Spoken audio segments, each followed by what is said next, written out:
Bismillah. Alright, so I just want to add some commentary to a janazah. This was the janazah of one of my close friends' father, alayhi rahmatullah. Just putting into practice all of the lessons that we have covered. You'll be able to hear in the background that the Shaykh Abdul Rahman, this is the Imam of Makki Masjid. This is a Jamiat al-Hadith Masjid. This is happening just at the back, actually after COVID had finished, but people were still very cautious. And he's just finished giving his bayan, or not bayan, like a little kind of reminder. And now the prayer has started, and this is obviously edited to save you time. The thing I want you to focus on is right now, which is that the Shaykh, actually the madhab of Ahl Hadith, this movement, Jamiat Al Hadith in Pakistan, they follow the opinion of Abdullah ibn Abbas. You would have noticed that he was reciting out quite loudly. That reciting out quite loudly is something that Ibn Abbas did to teach the people what it is that is to be said.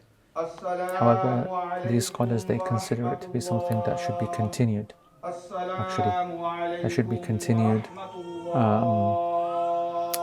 in our time as well, and all the prayers are of benefit to show to the person what is recited. As I said, this is something which is permissible from a teaching point of view.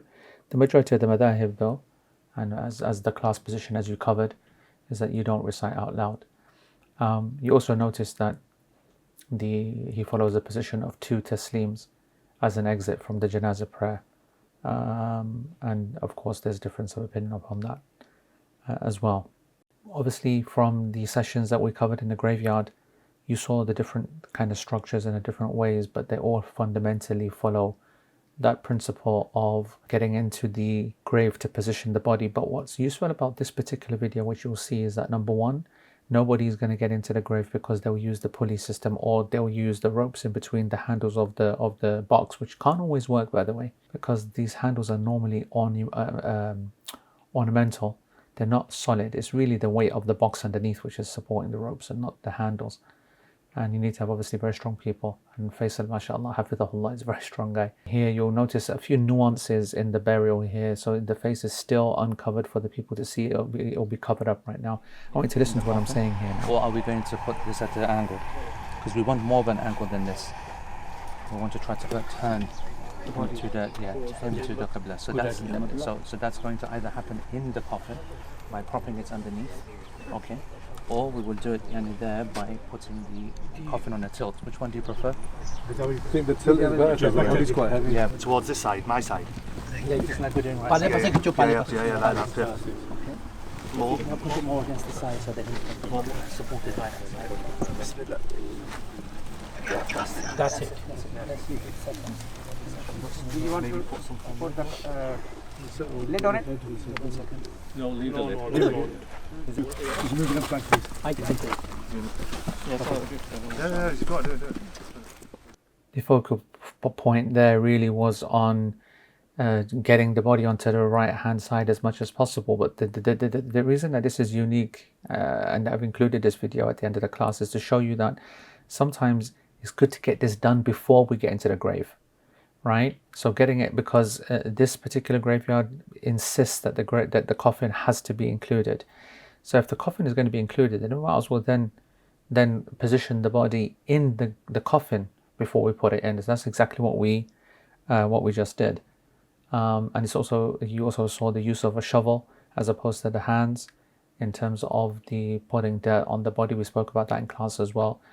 And then I was requested to give a little reminder, and so that's actually included right now as well. So, and this water, by the way, is only to help flatten the earth, not for religious reasons. Anyway, let's listen to this reminder.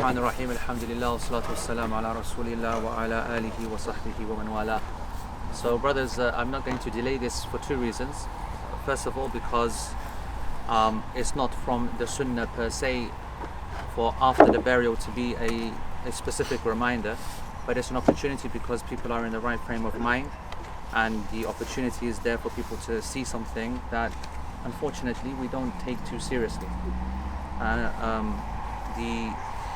The first and most obvious thing that you should see is that the simplicity of our burials reflects the fact that this is very much part of life. This is not meant to be something which is strange or exceedingly expensive or something which is out of our norms. This is happening all the time. There are hundreds and thousands of people who die every single day.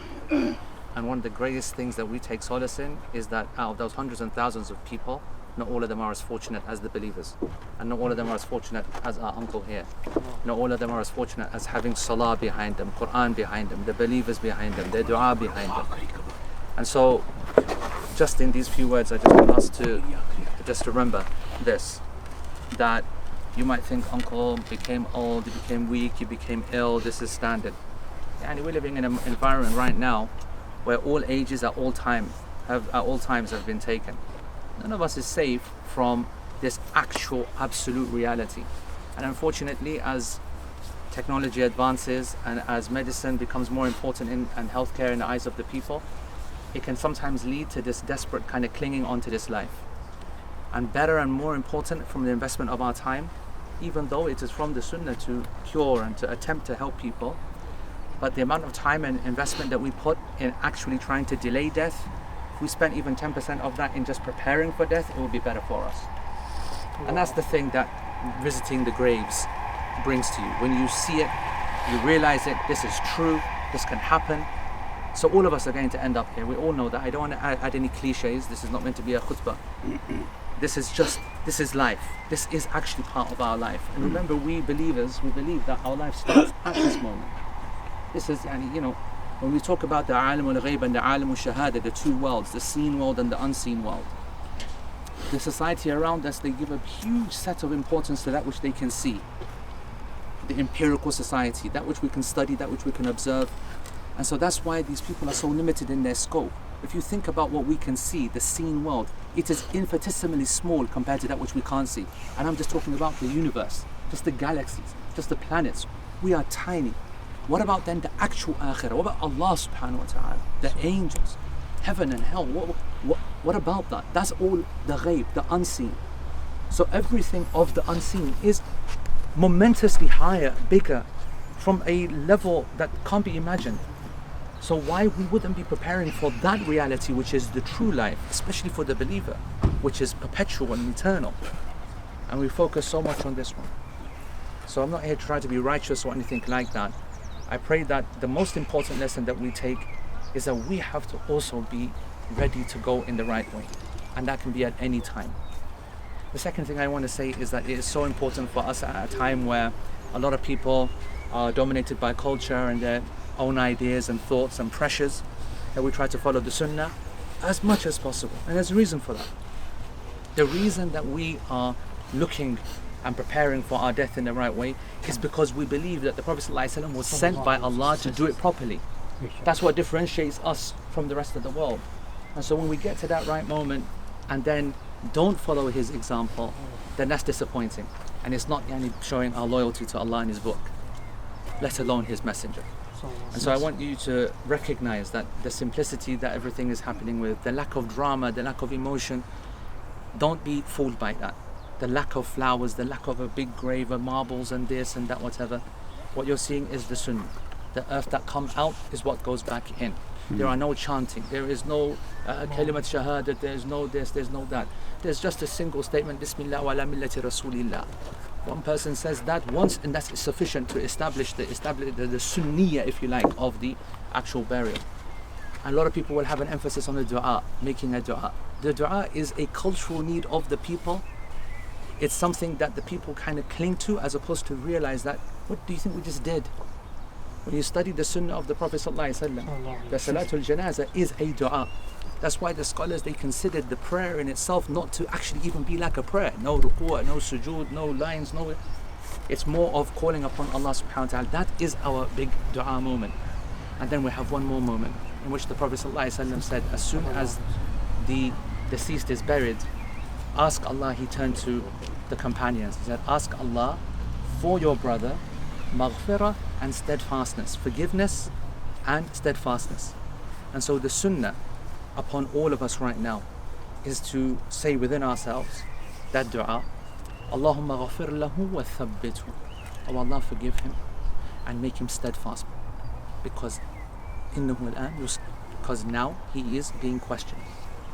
Allah has returned the hearing to Uncle Abdul Hamid at this moment. And Nabi Sallallahu Alaihi Wasallam told us that he will hear our footsteps as we walk away. This is the moment that we make the dua so that he has that spiritual sense, that spiritual power, that barakah of the gathering, that barakah of the sunnah, of that words, Allahumma ghafir lahu wa thabbithu, Allah forgive our Uncle Abdul Hamid. Oh Allah, make him steadfast in this question. So we ask Allah subhanahu wa ta'ala to give him al-firdaus al-a'la, Allahumma ameen. And ask Allah subhanahu wa ta'ala to protect him from any trial of the grave.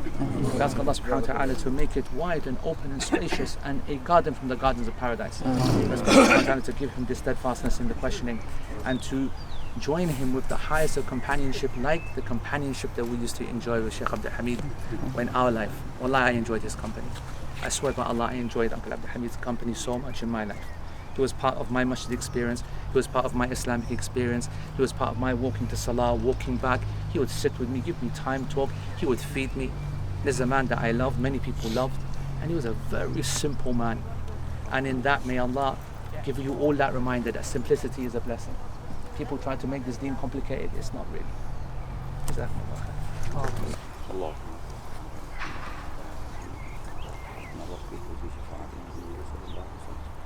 اللهم حاسبه حسابا يسيرا اللهم حاسبه حسابا يسيرا اللهم ثبته بقول ثابت لنا ولإخواننا الذين سبقونا ولا تغفر أنت الغفور الرحيم اللهم اغفر ميتهم. So what you saw there, of course, is the opinion that to make dua in a congregational manner is something which is good. And as I said, this is something which is permissible. It's also permissible to make that dua without raising your hands. And it just shows that the matter is flexible. Wallahu a'lam.